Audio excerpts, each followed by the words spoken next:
দেখো বন্ধুরা গাছে কত পেঁপে হয়েছে। আজ পেঁপে দিয়ে একটা রেসিপি হবে। নমস্কার বন্ধুরা, আজকে আমি আর একটা ভিডিও নিয়ে এসেছি। আজকে আমি বানাবো চিকেন দিয়ে পেঁপের রেসিপিটা, যেটা আমাদের গ্রামে খুব প্রচলিত আছে। তো পেঁপের রেসিপিটা এই চিকেন দিয়ে খুব সুন্দর খেতে লাগে, আর চিকেনটাও খুব তাড়াতাড়ি সিদ্ধ হয়ে যায়। চলো আজকে রেসিপিটা বানানো যাক, তোমরা পুরো ভিডিওটা দেখো। মাংসটা এনেছে, আগে মাংসটা পেঁপের থেকে আমি ঢেলে নেব।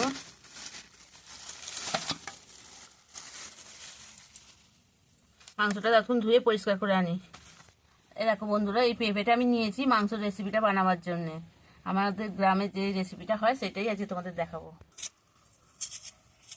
বন্ধুরা, আমার পেঁপেটা কাটা হয়ে গেছে। আমি পুরো পেঁপেটা দিইনি, আধখানা দিয়েছি। আর এবার আলুগুলো আমি কেটে নিচ্ছি। তেলটা গরম হয়ে গেছে, এর মধ্যে আলুগুলো এবার দিয়ে দেবো।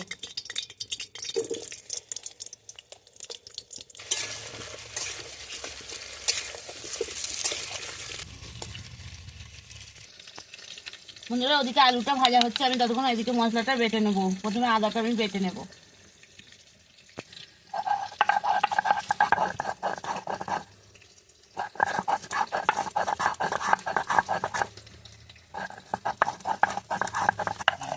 আদাটা আমার বাটা হয়ে গেছে।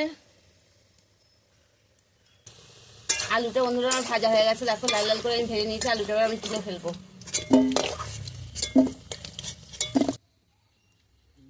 দুটো শুকনো লঙ্কা, একটা তেজপাতা, অল্প একটু পাঁচফোড়ন, আর কিছুটা গোটা গরম মশলা দিয়ে দিলাম। এতে দিয়ে এটা ভালো করে আমি একটু ভেজে নেব।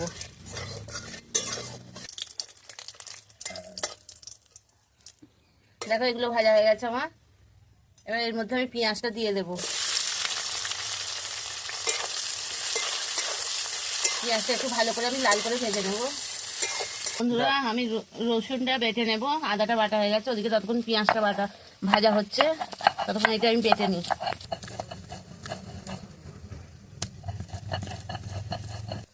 এর মধ্যে বন্ধুরা আমি কিছুটা গোলমরিচ দিয়েও বেটে নেব। গোলমরিচটা দেওয়া হয় না আগে।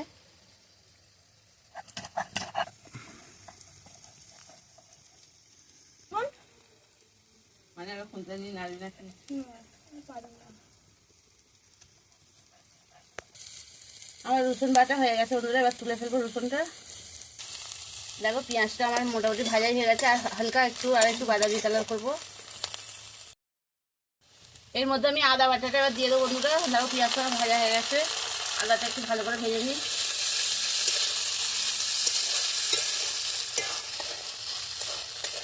রসুন বাটাটা দিয়ে দেবো।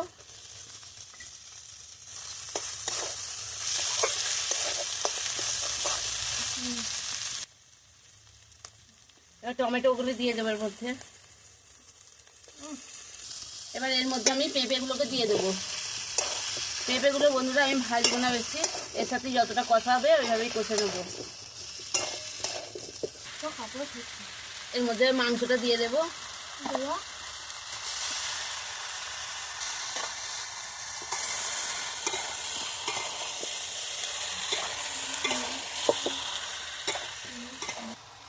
এর মধ্যে পরিমাণ মতো লবণ দিয়ে দেবো, হলুদ,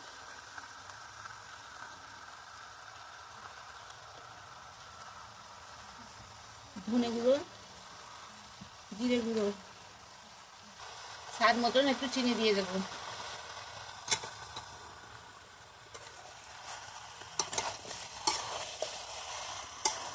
মধ্যে আমি কাঁচা লঙ্কা দিয়ে দেবো। কাঁচা লঙ্কাগুলো খুব ঝাল বন্ধুরা, ওই জন্য ওই কটাই দিয়েছি। তোমরা যেরকম ঝাল পছন্দ করবে সেরকমই দেবে। আর দেখো অনেকে আজকাল সুগারের জন্য আলু ফালু খেতে চাও না, তাদের এরকমভাবে মাংস রান্না করলে এই পেঁপে দিয়ে খুব সুন্দর লাগবে খেতে পেঁপেগুলো। খাওয়া উপকার, পেঁপে খুব শরীরের পক্ষেও ভালো পেঁপে খাওয়া।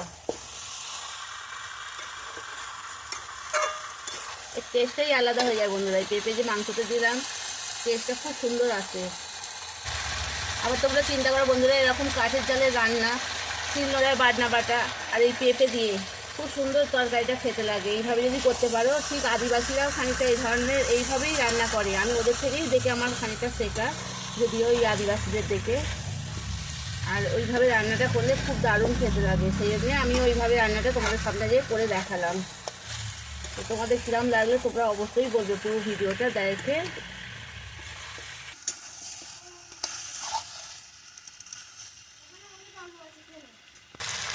দেখো বন্ধুরা, আমার মাংসের তেল ছেড়ে গেছে, কষাও হয়ে গেছে। আরেকটু আমি কষে নিয়ে আর এর মধ্যে জল দিয়ে দেবো।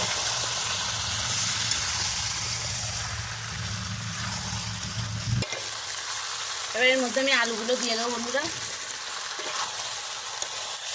আমার আলুটা একটু ভালো লাগে খেতে, এই জন্য আমি একটু আলুটা বেশি করেই দিই। এবার আমি এর মধ্যে জল দিয়ে দেবো পরিমাণ মতো।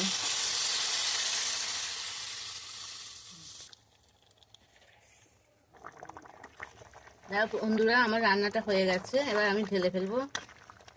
পেঁপে আলু সব সিদ্ধ হয়ে গেছে একদম। ধনে পাতাগুলো এর মধ্যে আবার দিয়ে দিলাম। দেখো বন্ধুরা, আজকে আমার মাংসের রেসিপিটা হয়ে গেছে। তো তোমাদের কিরকম লাগলো তোমরা অবশ্যই কমেন্ট করে জানাবে, সাবস্ক্রাইব করবে, লাইক করবে, পাশে থেকো। আমিও তোমাদের পাশে থাকবো। পুরো ভিডিওটা দেখার জন্য তোমাদের অনেক অনেক ধন্যবাদ। টাটা।